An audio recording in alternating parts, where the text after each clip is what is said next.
broadcasting and streaming live all across America. This is Home Talk USA with Michael King, where we will discuss topics pertaining to your home with industry-leading experts. Michael King is a licensed general contractor with more than 30 years of experience in home improvements and the author of Contracting with the King. Join us this hour for our segment Invent America with your co-host, the Inventor Lady Rita Crompton. Discover what's next in the home improvement industry and explore new products and innovations. Or if you have that next great big idea, learn what it takes to bring your invention to the world. As Michael King and Rita Crompton talk to America's inventors and innovators. Remember, the America of tomorrow is being invented today. We invite you to visit us at HomeTalkUSA.com, one of the best resources for home improvement information around today. Your best life begins with your best home, and there's no place like Home Talk. That's HomeTalkUSA.com. And now, we proudly present Invent America from the #1 home improvement radio program in the country, Home Talk USA, with your host, the Cajun contractor, Michael King, and his co-host, the Inventor Lady, Rita Crompton. Hello, everybody, and thank you so much for being with us for this segment of Invent America.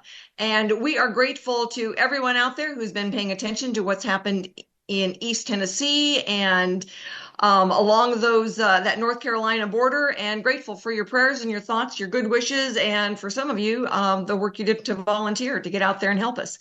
And, you know, life goes on and we do get back on track. And so we go after all those inventors out there who are going to come up with some amazing idea, because you know what, they were out shoveling out their backyard, or they got a house filled with dirt now and they've got a better way of moving it out of there.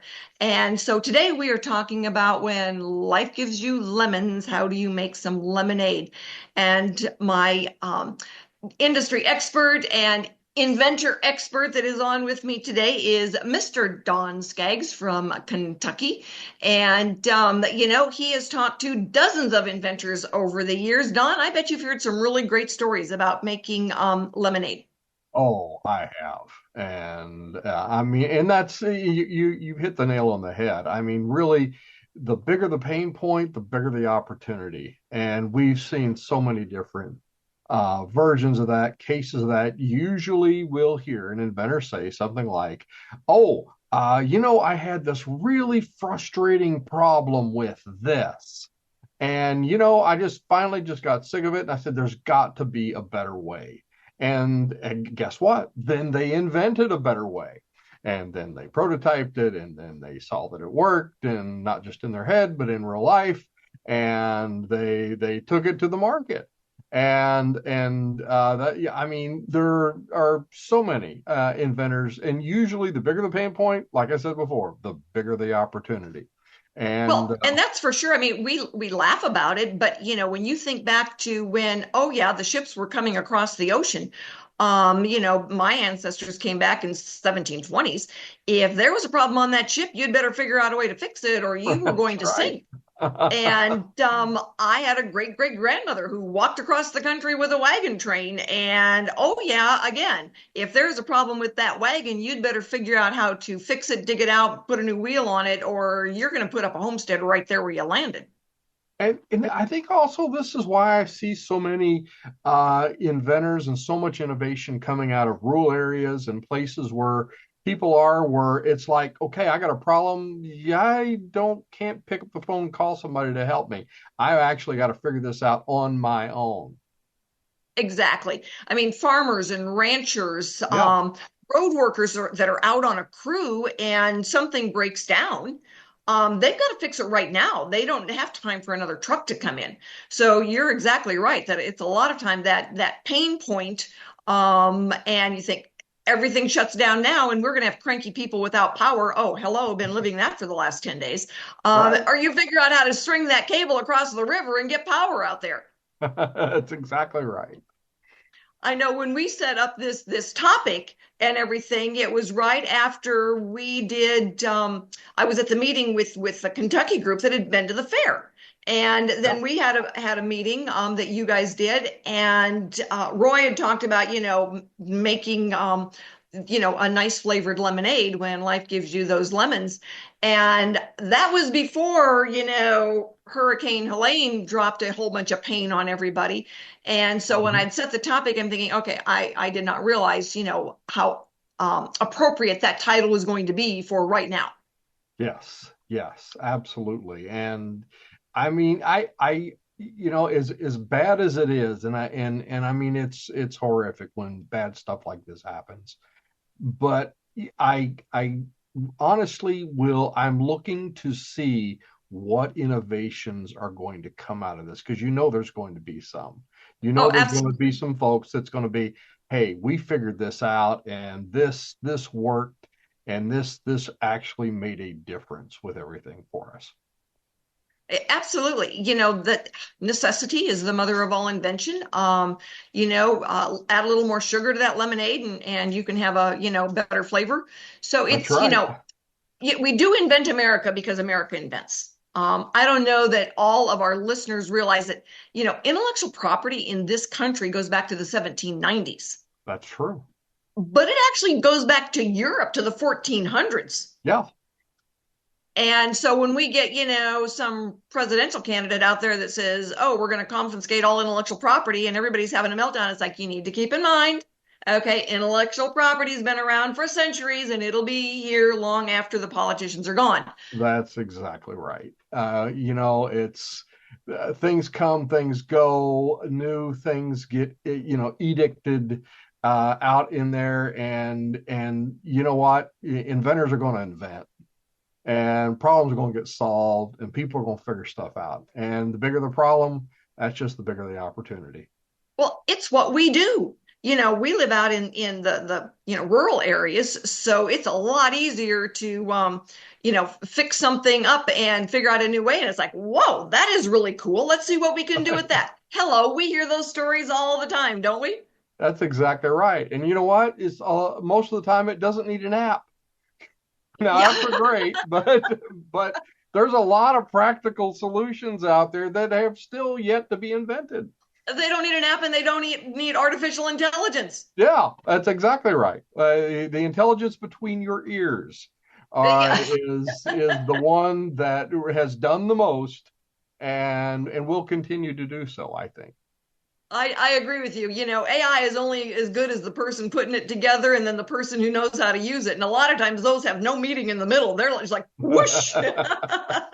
Yeah.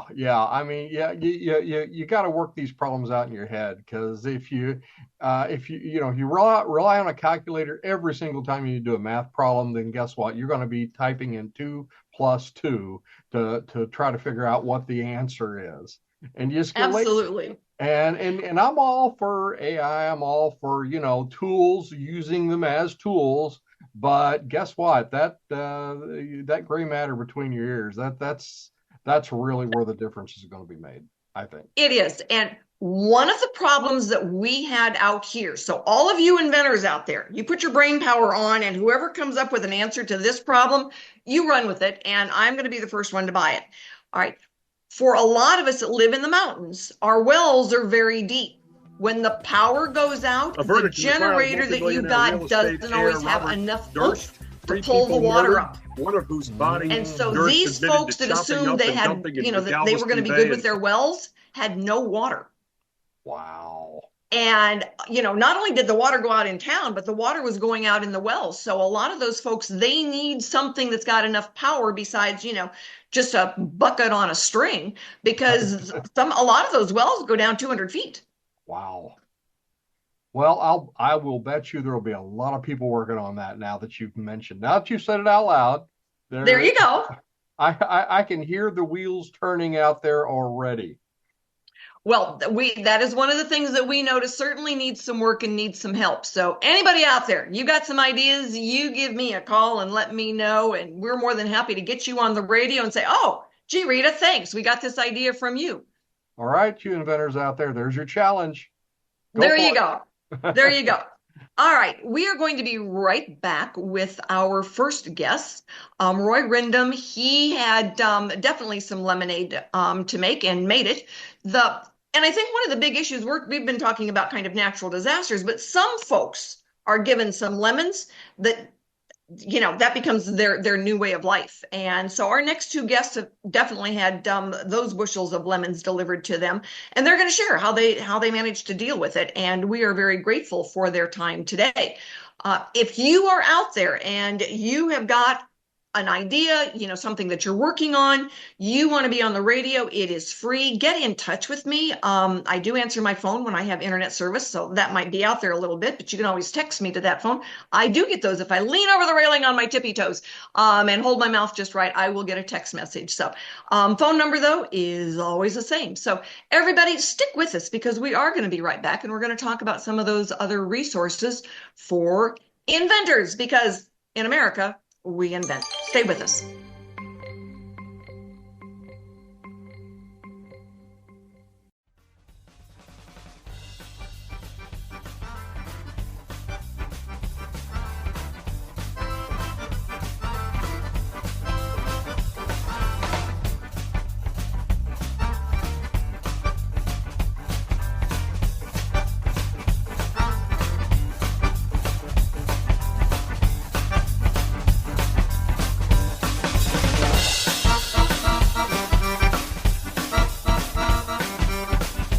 Hey America, thanks so much for being with us for this segment of Invent America. And this segment is, I'm going to do some of my own read-ins and thank yous, because, oh yeah, I have to do this on the run since I have no internet right now. But this segment is being brought to you by Product Quick Start, and we are very grateful for Noah McNeely and all of the inventors that he has helped out there. Our guest this segment is Roy Rindom. He got handed a bucket full of lemons and definitely made some lemonade for us. His product is called the Bottle Station. And Roy, thank you so much for sending me a couple of those, because I am thinking that finally now my bottles, one, will not disappear. They will not fall into the sink. And my husband is going to say, gee, thanks, honey, because it sticks now and I don't have to worry about putting my gooey hands all over the place and dropping it in the sink. So Roy, tell our listeners, what is the Bottle Station and why is it so cool? Well, thank you very much for having me. I really appreciate this opportunity and being a guest on your show, Rita. My innovation is definitely because of the increasing number of hand pump bottles, aka COVID. Okay, the hand sanitizer, hand pump bottles, your dish soap, your hand washes. Well, my lemons were, unfortunately, working in the remodeling business. My left hand had a traumatic saw accident, and it got partially amputated, and it was terribly compromised. Now, with the increasing number of hand pump bottles on the market, you generally have to hold the bottle, then use to operate the pumping mechanism. And it takes two hands to just get a little fluid, whether it's hand lotion, dish soap, hand wash, or the hand sanitizers. So getting frustrated, not having two complete hands, having to hold it, the bottle's falling over, I knew there was a better way. AKA the Bottle Station was born. Now, the Bottle Station is a 100% USA made product. Okay, it secures using 4 high suction strength suction cups to any clean, smooth surface. Now all you have to do is insert any one of the hand pump bottles that you want to use, whether it's a 7.5 ounce soft soap for your hand wash or a 16 ounce Neutrogena hand lotion. Everything in between. All the different sizes and shapes. The Bottle Station is easy to use. It's easy to move. With the 4 suction cups, I can stick it down by my kitchen sink, and I know the dish soap is not going to fall over. I have friends coming over from out. We go outside. I can pick it up and bring it out to the patio. And now we have hand sanitizer. The Bottle Station is really a very, very functional, simple to use, simple to move. And did I say clean? You can put it in the top rack of your dishwasher. And now you know that there's not going to be any bacteria. I don't know how you clean those other hand pump bottle holders. They use double-faced tape, mount to a wall. The bottle station is very portable and cleanable. Well, it is. It's a wonderful. As soon as I opened the package you sent me, it's like, okay, this is cool. And now my husband isn't going, oh my God, I can't hold on to this bottle because exactly what you're talking about. That problem now has gone away. So tell our listeners, where can they find the bottle station? The bottle station is currently e-commerce, and we have our own website, thebottlestation.com. I'm also located on Etsy under Hand Pump Bottle Holders. Okay, so we have Etsy, we have our own website, we're on Instagram, Facebook. Join us. And if you say that you listened and heard from Rita's national radio show, there will be a little discount for you on your purchase. So come on, join the Bottle Station team on our social media and start reaching over with one hand. You never, and I say that again, you never have to worry about the bottle falling over, touching, or holding that hand pump bottle again. If you have any type of hand mobility issue, Parkinson's, stroke victims, arthritis, my hand got caught in a saw, so accidents, even the RV community when you're driving, the boating community, you're out there on the water, your hand sanitizer bottles are not going to fall over anymore using the bottle station. I think that's a wonderful, and we're going to be able to post your website and how to get in touch with you, and let folks know. And it's funny how often somebody will send me an email or a text message and say, that product that you had on, that bottle holder thing, where do I get that? And we are more than happy to be able to go and post that. So, Roy, what's next? What is your goal with the product? My goal with the bottle station is to really, as simple as, get the word out.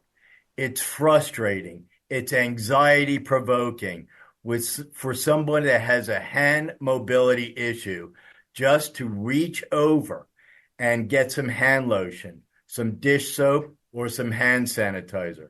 My goal is to help the hand mobility issue community to live a little bit easier, less stressful, less anxiety, and to be able to incorporate this. Teacher's desk, just walk by and never have to worry about that bottle falling over. The bottle station, wherever you use, want, or need a hand pump bottle, the bottle station can actually help make your life easier. Well, excellent. Roy, thanks so much for being on today. I love your excitement about your product. We're going to work on you and get some of this information out there for you and see if we can't get your product maybe to ASD Market Week and do some of those other things that gets the eye of the consumer. And if you are out there, inventors, and you've got some questions, join us at the Inventor Roundtable meetings. It's the meetings, the inventor meetings is a really good place to start. You can ask questions. You can meet other people that have been there, done that, problems that they've solved so you don't make the same problem. If you need a good service provider, engineer, patent attorney, anything like that, you know what? Give me a call. We've got some good vetted service providers that are just ready to step in and help you out. Our next guest was also given a wheelbarrow full of lemons. Lonn is going to be with us in just a couple of minutes. So hang in everybody while we go and pay some bills. We will be right back for the next segment of Invent America.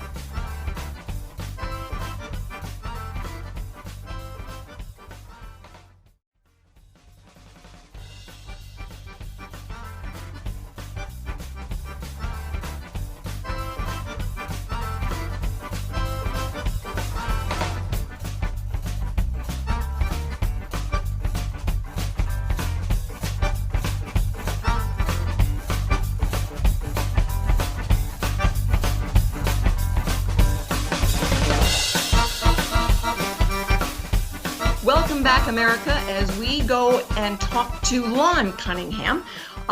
He is our second inventor guest today who was dealt some lemons and figured out how to deal with that. But first, I want to say that this segment of Invent America is brought to you by ASD Market Week. It is the affordable shopping destination, big, amazing, awesome trade show that will take place in Las Vegas in March. And we are putting together a wonderful team of inventors to go and show off their products and get the attention of that buying American consumer. So, Lonn, thank you so much for being with us. Tell our listeners, what is your product? Well, thank you for having me. First of all, my bucket of lemons was I was hit head on by a drunk driver at 145 mile per hour impact, leaving me a quadriplegic bilateral amputee with a club hand. When I went through rehab, they told me all the things that I would never do again. On that list was fishing. Now, for me, I grew up on the riverbanks of the Mississippi and the Rock River with my grandfather as early as 5 years old. And I also taught my own kids as early as 5 years old how to fish. So it's been a big part of my life. And now, not being able to do something. First, I don't think anybody can tell you what you can and can't do. You have to find a way to do it. You have to look for the invention, invent it if you have to. Well, there was nothing that out there at the time I got hurt. So I created a thing I call a quad cast. It allows me to go to any riverbank, any dock, any boat. I can sit in my wheelchair, strap it onto my armrest.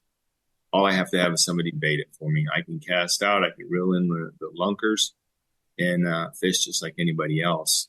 It's capable of handling multiple types of reels and rods. If you break your pole, within minutes you can take the pole off, put a new one on. Want a different reel, unhook it, put a new one on. Within minutes you can completely change the entire setup that you're using it for. Right now it is patent pending, and I do have a couple prototypes of it. My intent for it is I'm a veteran, and so I want to get it to veterans who are suffering from PTSD and depression and stuff, because I've seen them come alive once they've got out and started fishing, once they've got back out in nature. I also am part of the paralysis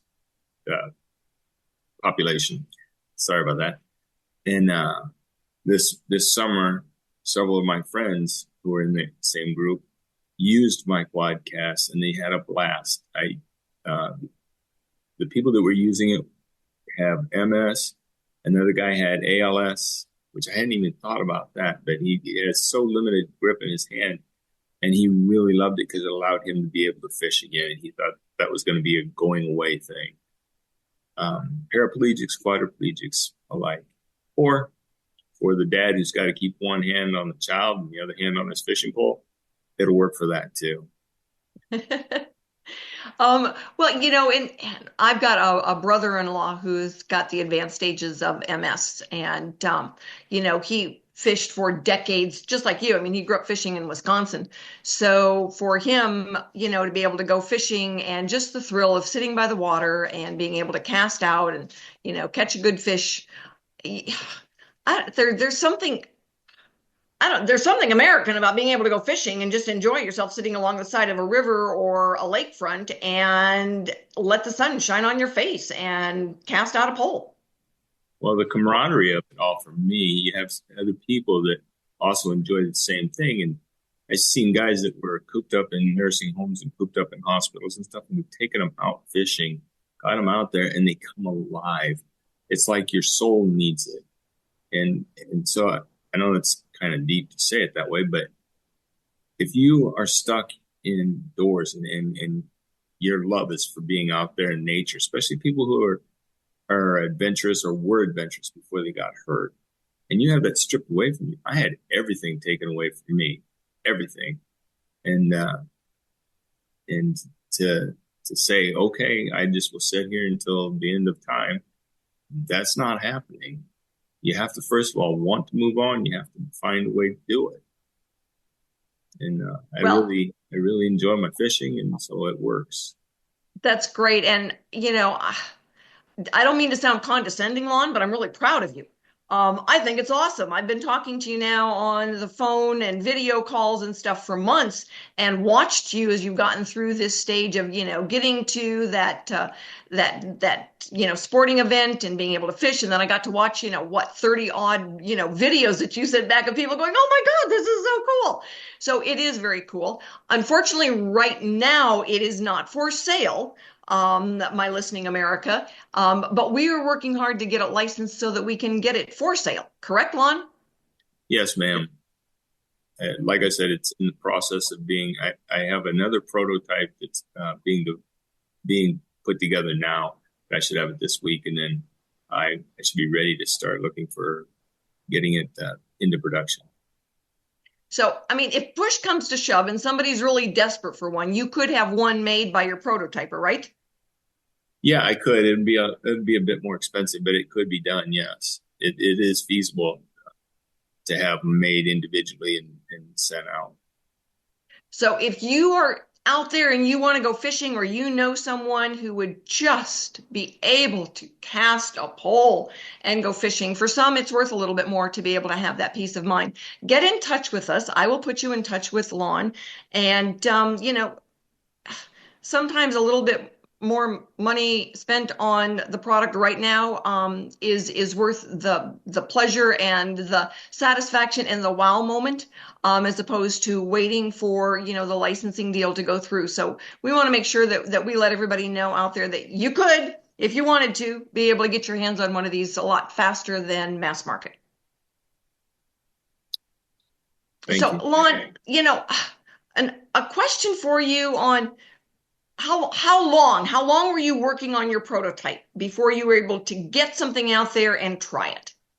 Well, initially I built one that was, I used it for about 20 years, but then this last summer, I completely redesigned it. And that's when I talked to a patent attorney, and he said, because I redesigned everything about it, the uniqueness of it, there is nothing like this on the market. There isn't anywhere. I've scoured the markets. I've had 2 patent attorneys search the markets, and they can't find anything like this on the market.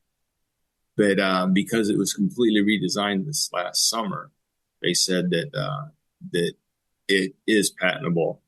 Normally you only have 1 year from the invention to actually applying for the patent. But because, like I said, because I stripped the whole body off of it and reset everything, they said, yeah, I definitely have something to run with.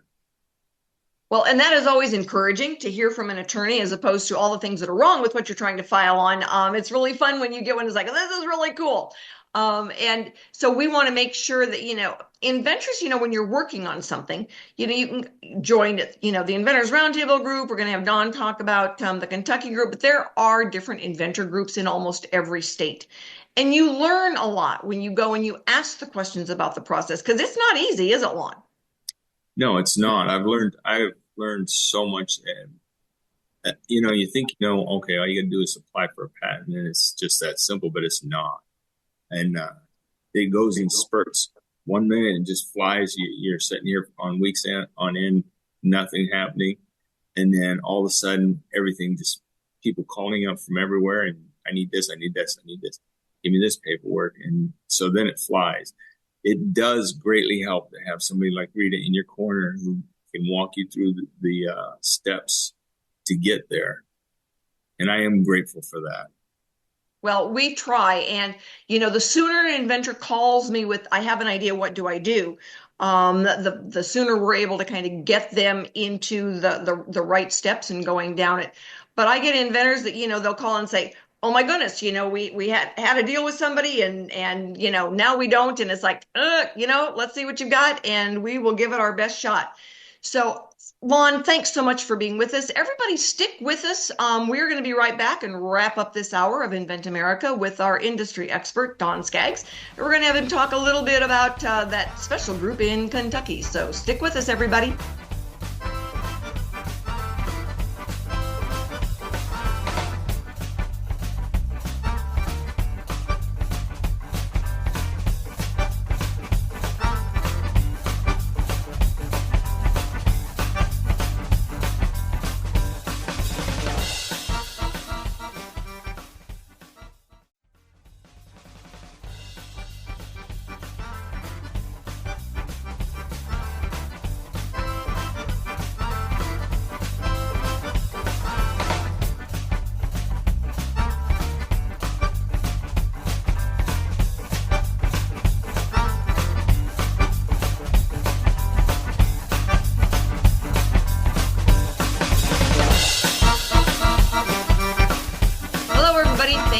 for being with us as we wrap up this hour of Invent America.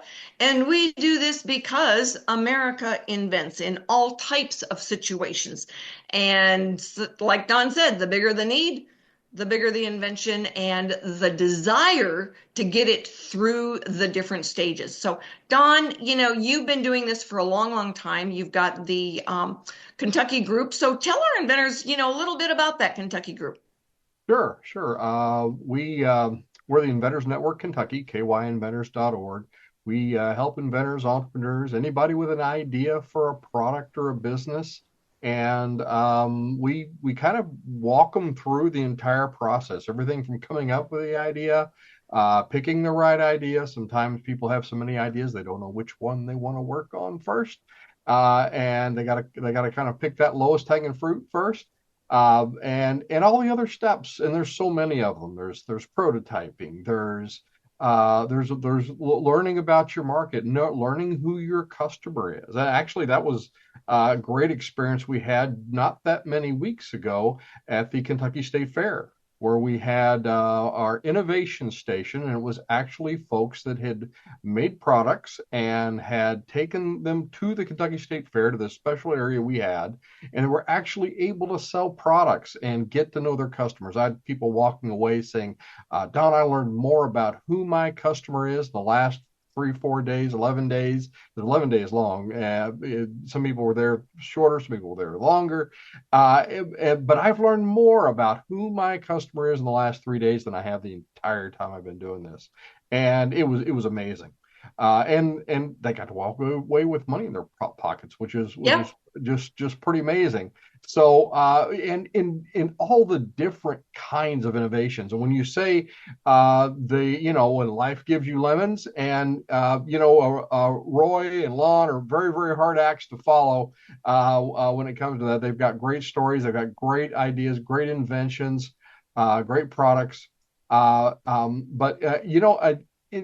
Also, when, a lot of times you'll have lemons. I can think of one right now, Missy Ward. She invented something called the Cruiser Easy Leash, and she was having a problem. She actually had an accident and fell because her dog leash was wrapping around her legs and just kind of pulled her to the ground.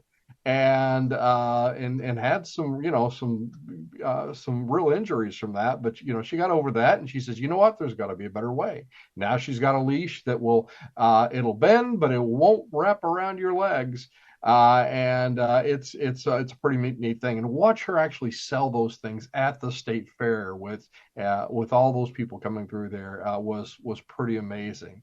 And then a lot of inventors out there, I mean, they've got a lot of empathy. And sometimes maybe it's not their lemons, maybe it's other people's lemons that they come into contact or work closely with.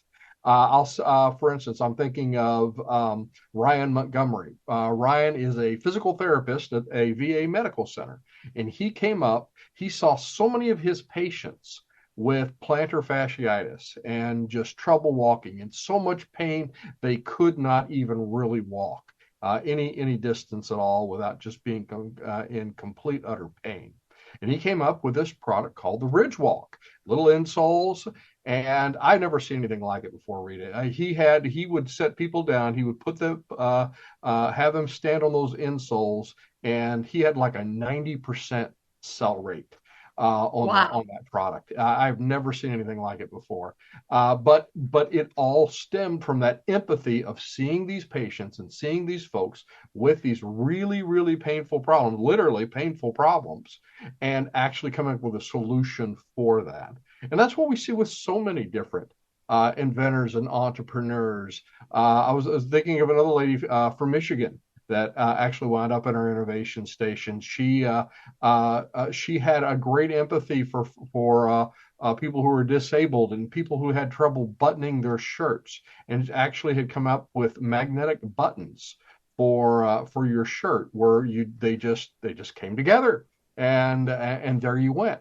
So there's just so many out there like that, and I could go on, but it's amazing. And usually, and it's funny, the ones that the innovations where it's like, well, I just came up with this really, really cool thing. And I'm like, you've got to find customers that are like, this is a real problem, and we really want to overcome this problem. And we want to give you certificates of appreciation called dollar bills in order to solve this problem that we have. Well, and a lot of times people don't, when you've solved a problem that people know they have, it's a lot easier to sell the product. When you've got to teach them that they've got a problem, it's a little bit more challenging to sell the product. And Apple spent a lot of money teaching us that an apple is something that you play with instead of something that you eat. Right. And so, when we look at, being able to do all of that, and for the independent inventor, marketing dollars are precious. And they are. And if you've got to say, well, you just have to follow these 14 simple steps. No, they're not 14. There are no such things, 14 steps. There's nothing simple about it, and there's nothing inexpensive about it. And, it's like the Kentucky State Fair where people can get eyes on it. When we take people to ASD Market Week, last year we had one of the ladies made her first wholesale sale. Several of the guys were taking their first orders. And the one gentleman, he doubled his sell rate in 3 months, completely doubled. Wow. And it was because he was there and he met people that were the buyers. We had other inventors that learned who their market was and who they could meet. And so that show is very interesting because it sells to the buyers and the big stores. All right. The licensees, potential licensees will come to that show, but they let consumers in. So you could sell part of your inventory. A lot of those professional shows don't let the consumers in. So anyway, Don, thank you so much for being on with me today. We are getting ready to wrap up this hour of Invent America. We want you to join us again next week, where we talk to a couple more inventors and an industry expert about some new issues, new consumer products.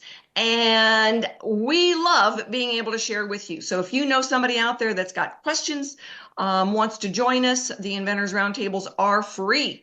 And sometimes the best information you get is the inventor sitting next to you, even if it is on a computer screen. So everybody, thanks so much for being with us today.